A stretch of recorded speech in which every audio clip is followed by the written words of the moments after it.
Welcome you and to give you, to ground this talk, we always start with some norms. It's a teacher in me. So the purpose of these chats really is for learning. We're trying to learn something from an expert. We happen to have an awesome expert today, but Millie has, I'll tell a little bit about her in a second, Millie has a lot of information to share. So what we'll do is that we'll let her talk for 45 minutes or so, and then she'll take questions if you have a question. So norms are things that we're going to all agree to. So the first norm that we have is really listen to learn. We want to learn something. By the time we walk out today, let's see if we can find one or two things we didn't know. We're going to respect multiple perspectives. At the end, we may ask questions for clarification. We always ask people, don't freeze people in time, including yourself. We all can grow, we all can learn. And challenge ideas, not necessarily the person. So I'm going to leave our norms up here so that we can remember them. And I want to tell you how thrilled I am to introduce our speaker today, Millie Hofer.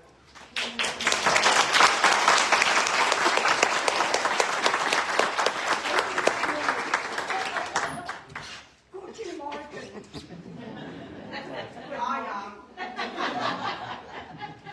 I want to first give you a little bit of an outline what I'm going to talk about today. I have an introduction, and then I give you a background why Hitler came to power. Then I will talk about how it affected my family life. Then it's up to you to see what similarities we have today. And then I talk about the American kindness and the conclusion. Okay? Can you hear me? Yes. I have a pretty loud voice. Okay, first, my name is Millie Hofer. I am the fourth daughter of Maria and Franz Nittensweig. My parents owned a bakery, and it goes way back to my grandfather. So there is a lot of tradition involved. I was born in 1940 in the city of Schweinfurt, and this is all Germany now. This is still divided, but this is now all of Germany. My hometown, hold on a minute. My hometown here, it is in the northern part of Bavaria. I was born in the city of Schweinfurt, as I mentioned. Schweinfurt was very, very heavily bombed. And the reason why Schweinfurt was heavily bombed was because they had a lot of underground machinery built to promote Hitler's war. I actually grew up in Gerolzhofen, which is a city like Menominee, 6 miles away from Schweinfurt.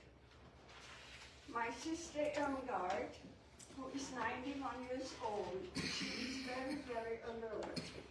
She and I, we talk very often, and she filled in the areas I was too young to remember. I want to give you a little bit of an insight how Hitler came to power. Chancellor Hindenburg was getting old, and he wanted out. World War II had its roots with the harsh terms of the Treaty of Versailles, leaving Germany economically crippled and politically humiliated. This fostered resentment and retribution in Germany, paving the way for Adolf Hitler Nazi Party to rise in power. In 1933, Hitler was elected the Chancellor of Germany. Later on, he called himself the Führer. Hitler was an excellent orator. He came at the right time with the right message and many promises. The slogan was, "Make Germany great again. Hitler is our leader. Everything will be okay." Hitler appointed Joseph Goebbels, who also was a great orator, to be in charge of the press. We had no TV, so we relied on the radio. And they were telling us what the government wanted us to hear. Joseph Goebbels once said, "If you tell a lie often enough, the lie becomes the truth." Songs emphasizing nationalism were written to enhance the morale and spirit of the German Nazi Party. There is one nationalistic song. It's very, very nationalistic. But I learned it when I was a kid, and I never forget it. And it goes like, "Heute gehört uns Deutschland und morgen die ganze Welt." What that means, today we own Germany, and tomorrow we own the whole world. Very nationalistic, okay? Singing and marching by the troops became the symbol of unity. Are you all with me so far? Yeah. Oh, do you hear me like that? Yeah. Okay. Initially, Hitler's promises were working.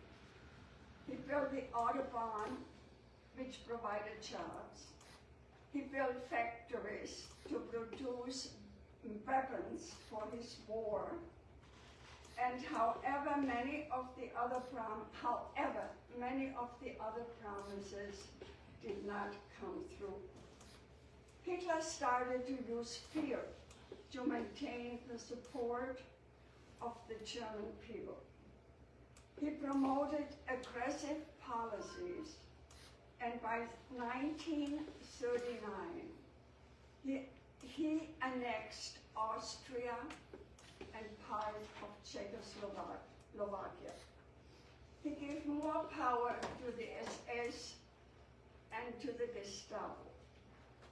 He controlled the legal system, appointed judges who supported him. Some of them were very cruel. He controlled the Nazi Party, politics, and education. However, fear alone was not strong enough to have Germans continue to believe in him. He needed to find a common denominator.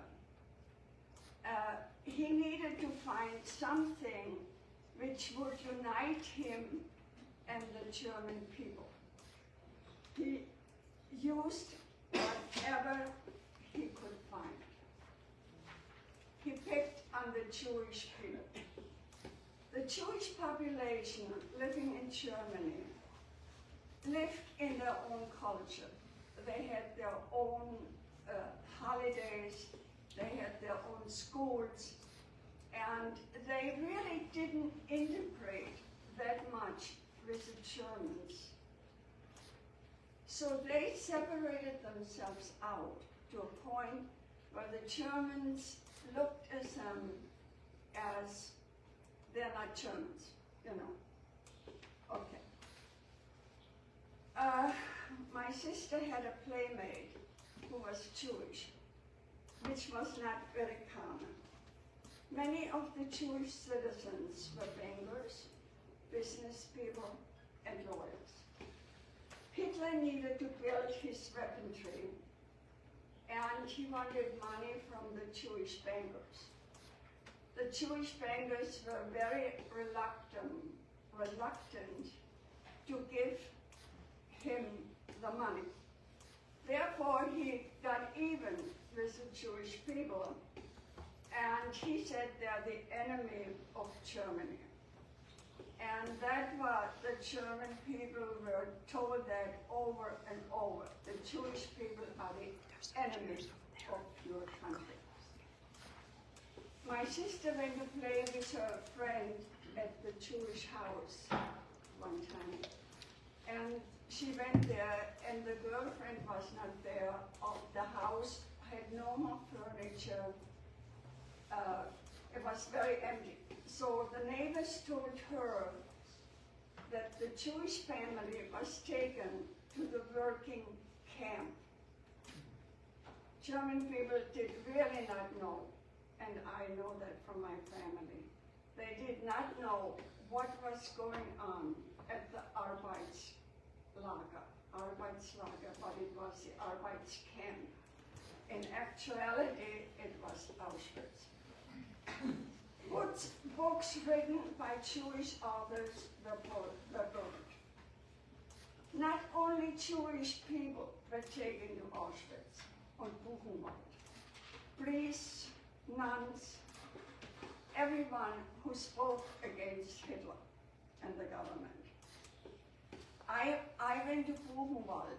That was a concentration camp where mainly the women and children were brought to. And it's a huge, huge place.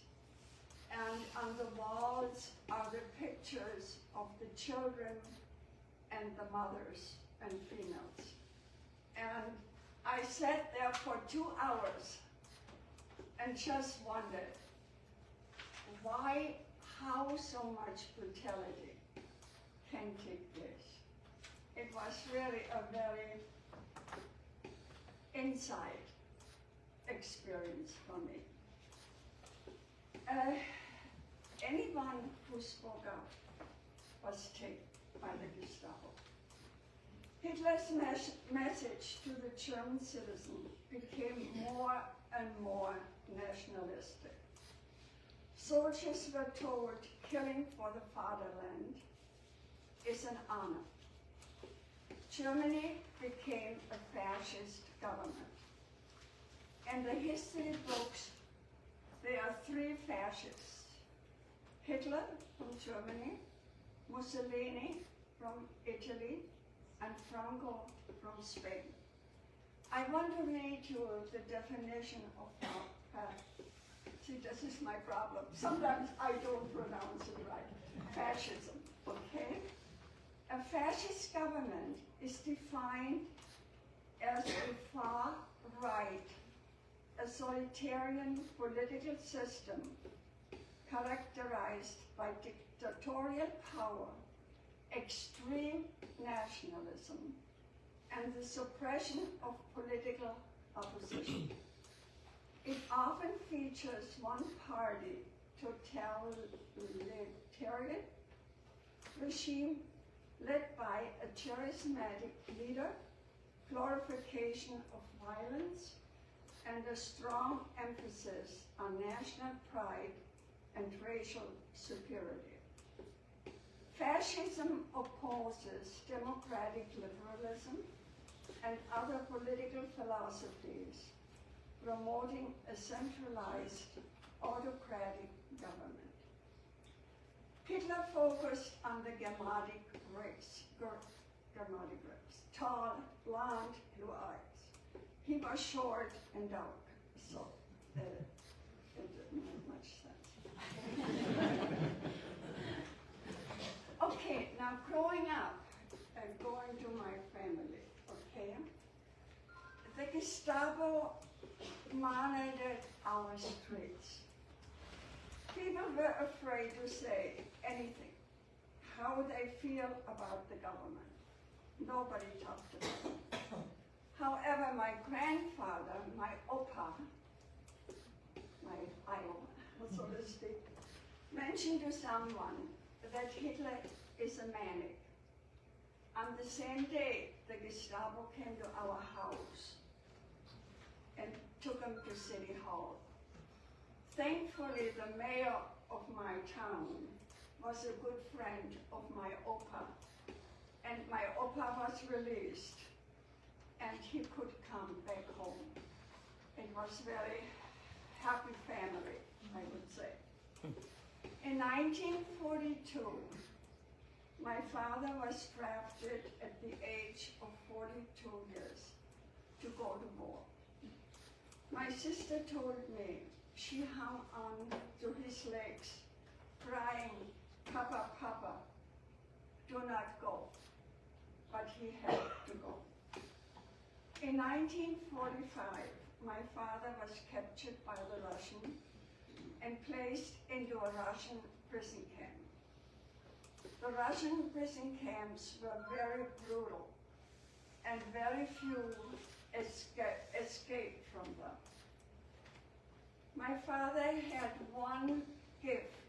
He was very musical talented, and he could play the piano and the accordion. And the Russian prison guard, they had an old accordion, and my father was the only person who could play it. The guards liked his music and when he was singing, so they were keeping him alive. At home, starvation became reality. The men were fighting in the war. The women had to do the work, besides raising their children. It was a very difficult time. Food became rationed. Bread was weighed, only so many grams per person. We had very little flour, no sugar, no fat. Sometimes we had eggs. Farmers could not go out to the field because of the heavy bombing which occurred. My grandmother had a little garden to grow vegetables, and I grew up with vegetables. When I cried I was hungry, she gave me a carrot. I didn't like carrots, but that's how we survived, okay.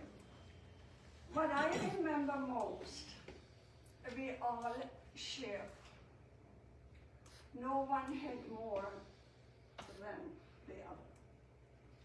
Much of the food was shipped also to the soldiers on the front.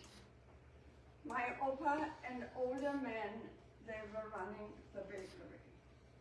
I watched my mother slice and weigh the bread. I knew how heavy she was in her heart, giving the mothers only a certain ration of Okay, can I have a glass of water? You bet. Okay. I just want to ask you, are you following me? Yes. Very good. Okay, thank you. She knew that the ration was not enough for the children, but there was nothing she could do. So one day she told me, "Millie, you are a child, okay? And the Gestapo will not stop you." So she sewed pockets on my undergarments, and she put bread in them. And then I was sent to the houses where they had the most children. Naturally, I was scared. I was stopped only by the Gestapo once. And they asked me where I was going. And I was scared because if they would have found the bread on me, we would have lost the bakery. But they did not check me. I told them I'm going to play with a friend. Then they let me go. In schools, my sister told me that they had to seek Heil Hitler.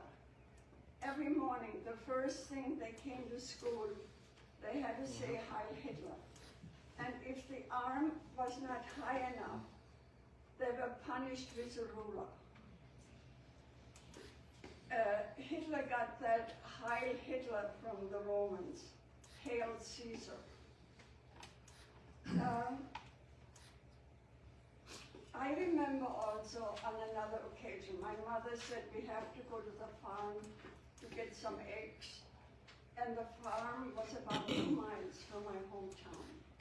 So we were going there, we were getting the eggs, and on our way back, we saw the Flieger, the airplanes, we call them Flieger. The airplanes coming and coming. So my mother threw herself over me and she said, don't move, don't move. Well, they didn't throw any bombs. They were just checking the area, I'm sure. That was the reason. But the eggs were broken. While the war was progressing on the Russian front, more devastating news came back to my hometown. Hitler attacked Stalingrad in the winter. He did not learn from Napoleon. Napoleon did the same thing, and he was defeated. The battle in Stalingrad, German soldiers became entrapped. The tanks which were supposed to go reach them, who carried food and warm clothing, was stopped by the Russians. The German soldiers died of starvation and froze to death. No help arrived. The Battle of Stalingrad was considered the most brutal battle in the history. An estimate of 1.5 million soldiers, Russian soldiers and German soldiers combined, died. My sister told me in my hometown, people, well, the women, were walking around crying. Some had lost their sons, their husbands, and the children lost their father. The pain never left. The city of Schweinfurt became more heavily bombed. The enemy was not able to get to the underground production of weapons. We were never, and that was really a bad time because the bombs were coming and coming. We were never allowed to have a light on in the evening because that would attract the enemy and they would see that there are houses underneath and people underneath. So we always had to sit in the dark. Most attacks came during the night, 3 to 4 times a week. The piercing sirens would come on. The skies were pitch red, and the Fliegers coming, when the Flieger, I say Flieger, and it's actually airplanes, okay? When the airplanes were coming and the sirens were on, my mother would scream, schnell, schnell, schnell. We have to go to the bunker. We have to run to get a place inside the bunker. My mother was holding my hand, one hand, my sister was holding the other hand. When we arrived at the bunker, that sticks with you for the rest of your life. The women, we were all so concentrated because we wanted to have everybody be in the bunker and safe. You see the women crying, the children screaming, and the older people playing the rosary. And everybody was scared. I mean, it was a feeling of, are we going to be alive or not? And then they had to worry if their houses were being bombed and they have a place to go to after the bombing stopped. My Opa never went with us to the bunker. He said, I don't want to take the place of a child. or a woman. If the enemy hits my house, I will die with it. At the end of the bombing, when we were able to get back out of the bunker, the fear, as I mentioned, that the houses were burned was there. And some of the houses were hit, and they were in ruins. Naturally, when you have many ruins, we all of a sudden got a lot of rats too. So what the mayor did, he wrote a note and he said, you get so much money for a dead rat. So everybody was trying to kill the rats. It was chaos to get a little money. Okay. I want to, real quick, are you fine? Yes, yes. Yeah, it's fine. Thank you. Wonderful, okay. I want to talk a little bit about one of the most beautiful towns in Germany. The town is called Würzburg. And Würzburg is about 20 miles from my hometown. Würzburg was supposed to be, not to be bombed. It was declared by the International Red Cross a sanctuary city. Würzburg had no military base. It had hospitals, universities, and churches, a lot of churches. So it's supposed to be safe. My oldest sister, Elsa, she was very smart, and she was tall, blonde, and blue-eyed. So the government decided she needed to go to higher education, and the higher education only was Würzburg, where she could go to. So she was placed with a family there.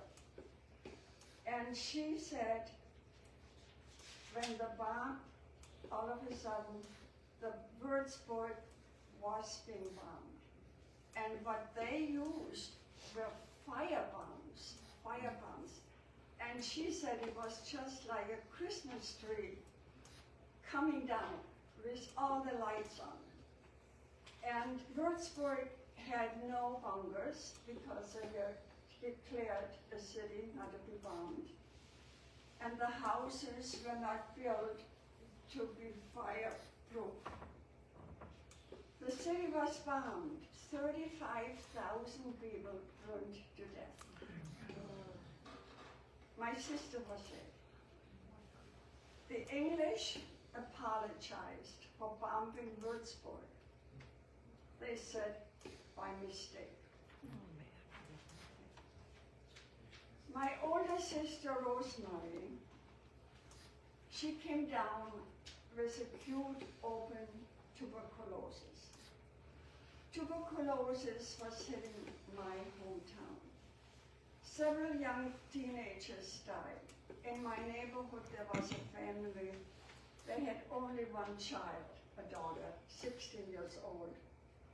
And she came down with tuberculosis and she died. We had no medication. There was no medication available to us. My sister was placed in a sanatorium for 7 years behind class. On Sundays, my mother would take me and my other older sister, and we had to travel an hour and a half by train, and then had to walk up a big hill in the woods where the sanitarium was to see my sister Rosemary behind glass door windows. I remember crying. I was too tired. I wanted to go home. My mother said, you have to be strong. We all have to be strong. The health department was watching us with x-rays so we would not lose the baby. So we were monitored all the time. Tuberculosis is mostly present in countries where food is scarce. The war continued. Field Marshal Erwin Rommel, also known as a desert fox, was warning Hitler that his strategy is not working. He was in North Africa, stationed.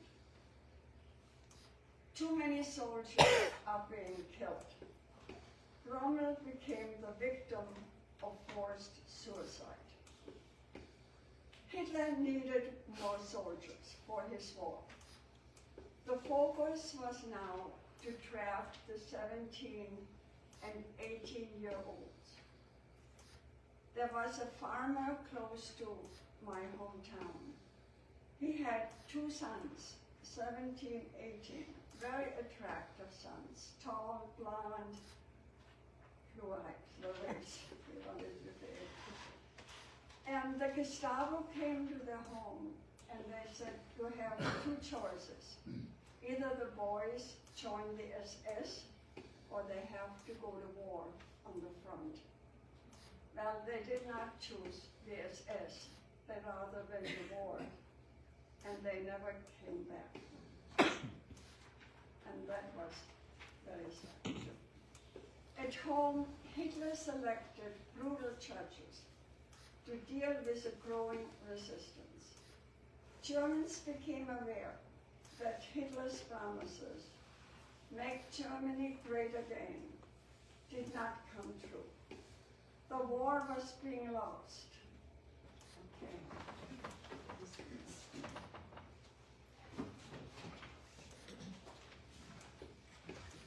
Yeah. And then,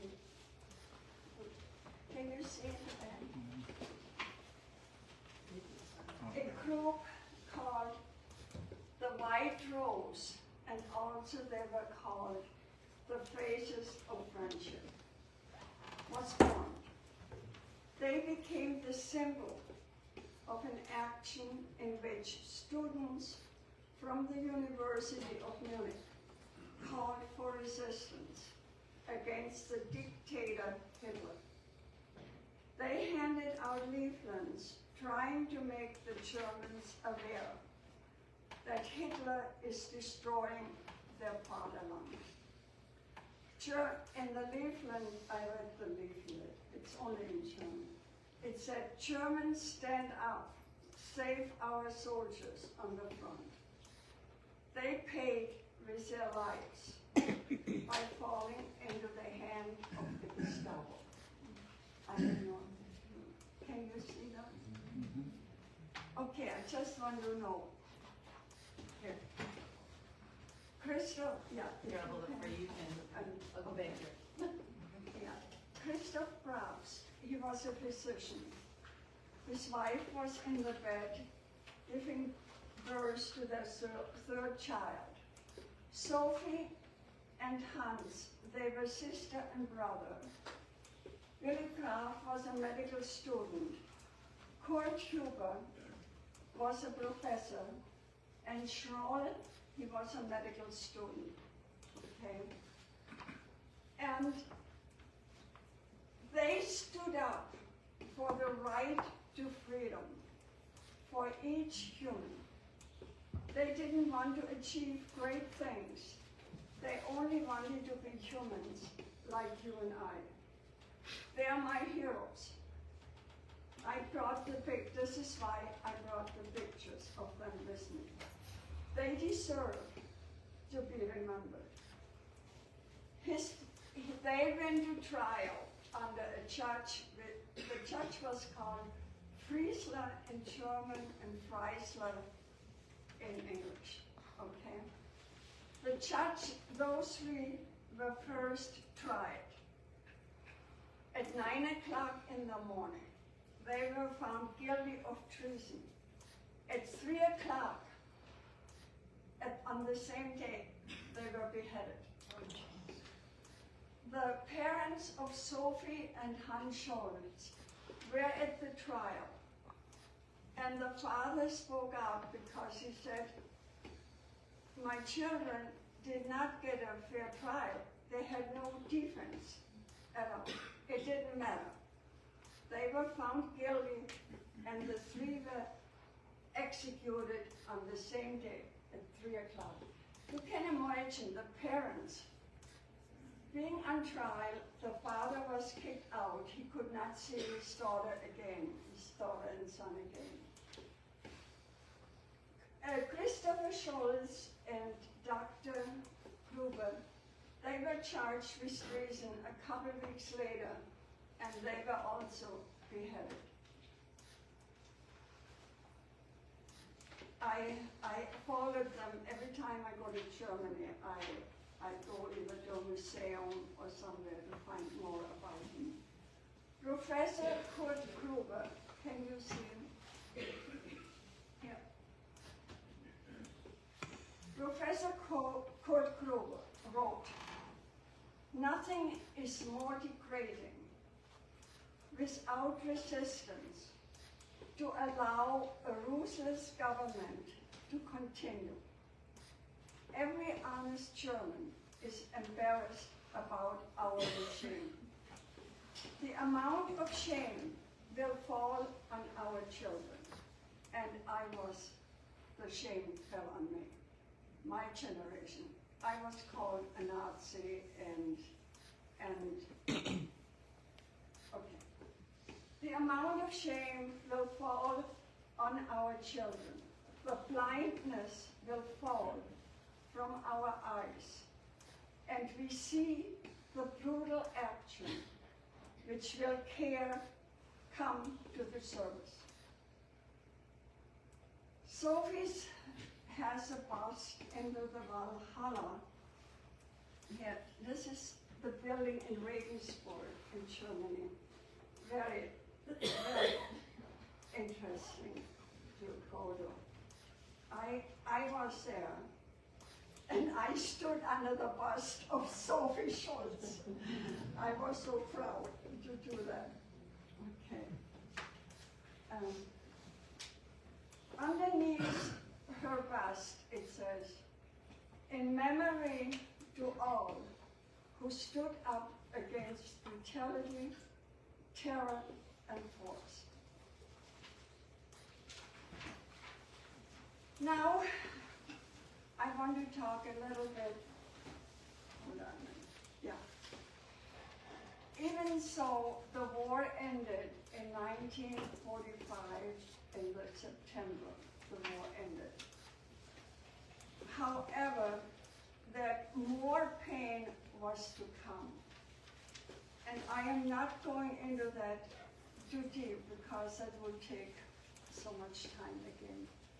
But the Germans who were settled in Czechoslovakia, Poland, in the eastern part, which the Poles and Russians took over, were kicked out from their land.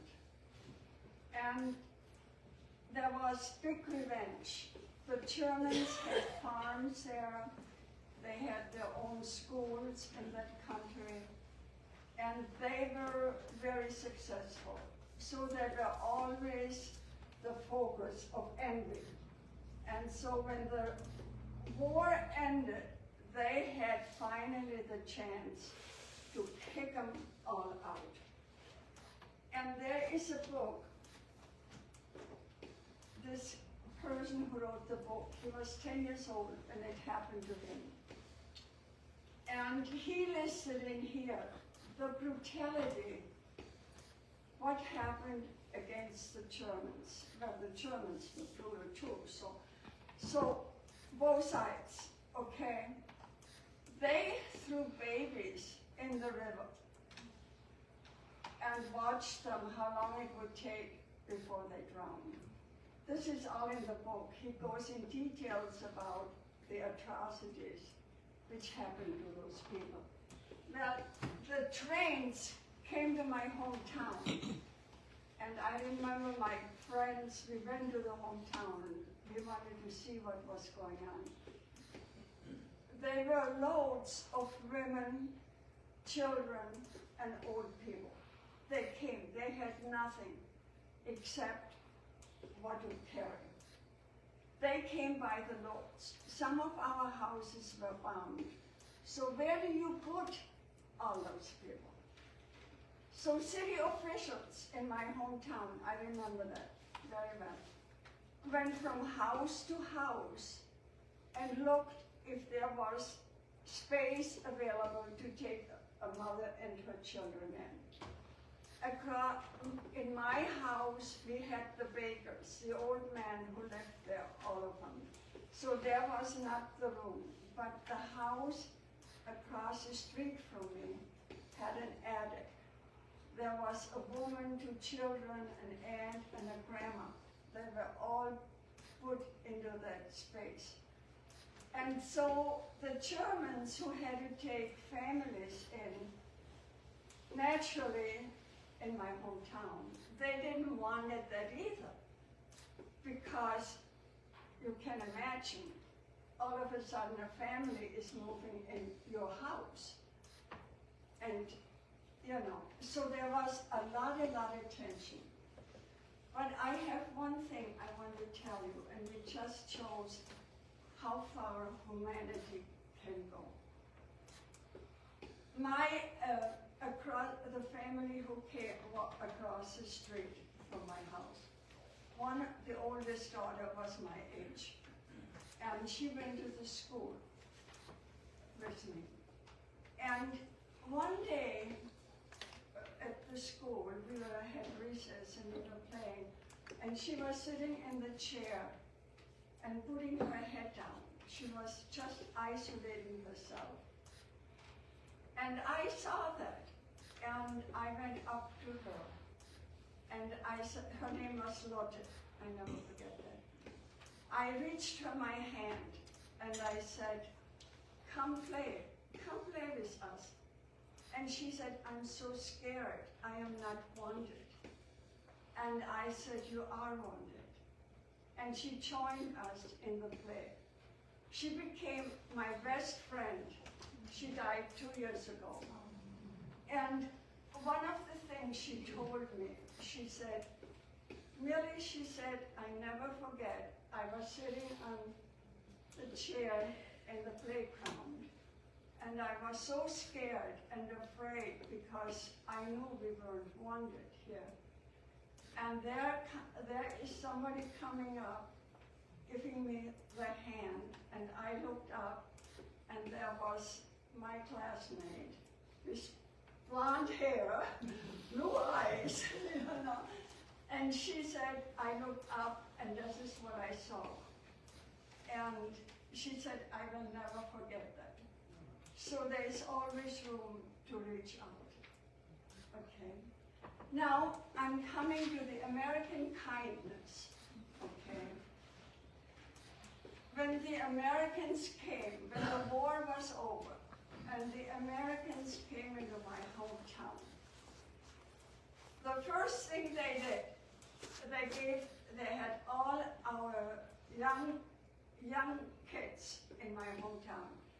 They provided every Saturday at 10 o'clock hot chocolate for us. And that was such a great happiness. We stood in line for 2 hours just to get the hot chocolate. When the American tanks came into our street, we have small streets in Germany, in the city, because, and the stones are there, so, but we kids had enough room, and we waved to the Americans, and we called and said, Schokolade bitte, Schokolade bitte. We had never seen chocolate before, but they were giving us chocolate, and we were hanging on to it because we never had it before. One time I was in the window and opened the window when the tanks came through, and I stood there and I waved, and one of the soldiers threw me an orange, and I did not know what it was. So I asked my mother, she told me it's an orange and you can eat it. I never ate it. I kept it. It meant so much to me. Okay. The women were standing in the streets crying, the war is over. Everybody was elated. after the war, received from the Americans care packages. And that was always a big event when such a care package arrived.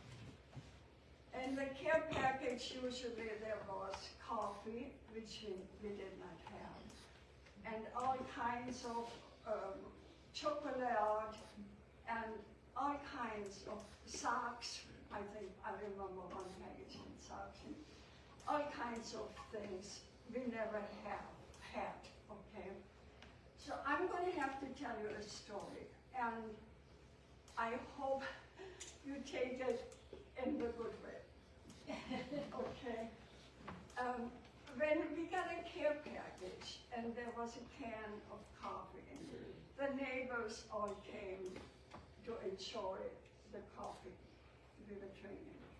But in one town, a couple kilometers away from me, the grandmother of the family went to America before the war to visit family members in America. And the grandmother died. And her last wish was she wants to be buried in Germany. Oh, no. Well, they had no way to send her back to Germany except in the coffee can. And they sent a letter to the family in Germany that it is the grandmother's ashes in the coffee can. And that's true. It was. Well, the letter didn't arrive. The package arrived. So the neighbors were all sitting around the table and trying to have coffee. Well, you take one sip, you know it's not coffee. So, but it was kind of scary.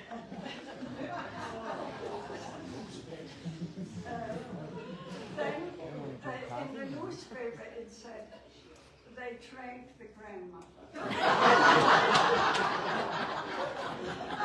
Die Großmutter war auch I'm not drinking coffee. I know it. And it's true, I didn't make that up. Okay, then we had the Marshall Plan. Naturally, the Marshall Plan gave us to get back on the feet. We appreciated the Americans so much, and I married an American. Okay, now, what did we ever learn from history? What did we learn?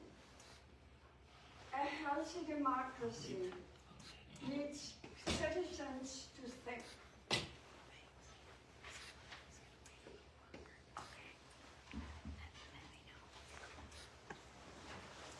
Needs citizens to think.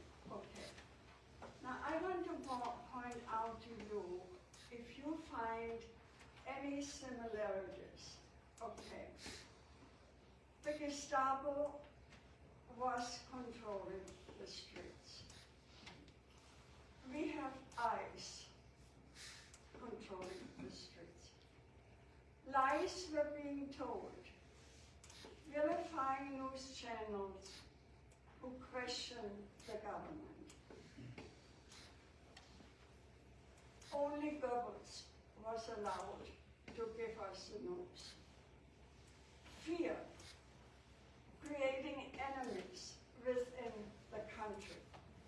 Hitler made the Jewish people look like they were our enemies. Are immigrants enemies?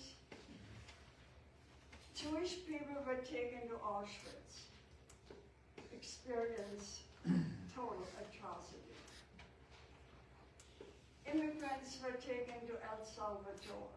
We don't know what atrocity they had to take. We did not know, the Germans, what it was happening in Auschwitz and Buchenwald. Do you know what was happening in El Salvador? Make Germany great again. A heavy price was paid. I've seen so much good in America. Don't allow its destruction by a man who has the power to do so. Reach out to the young. It will be their country to live in. Teach them how to think. Don't be led by lies and false promises. Stand up. Don't be a follower. My childhood experiences made me the person I became. I try to be kind. I try to practice humanity. Many times I questioned God, and I said, how can you allow such brutality?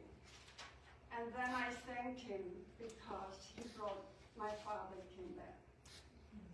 When I feel low about what others, when I feel low, I think about what others endured. I stop feeling sorry for myself. I want you, yeah. Yeah, please read those quotes before you go. I want you to leave you this quote from the Dalai Lama. No country, race, or human power owns the earth. All humans are citizens of the world. We better learn to live together in peace and respect each other, or we all go down. Intelligence combined with empathy is the only leadership quality which keeps the human race in existence.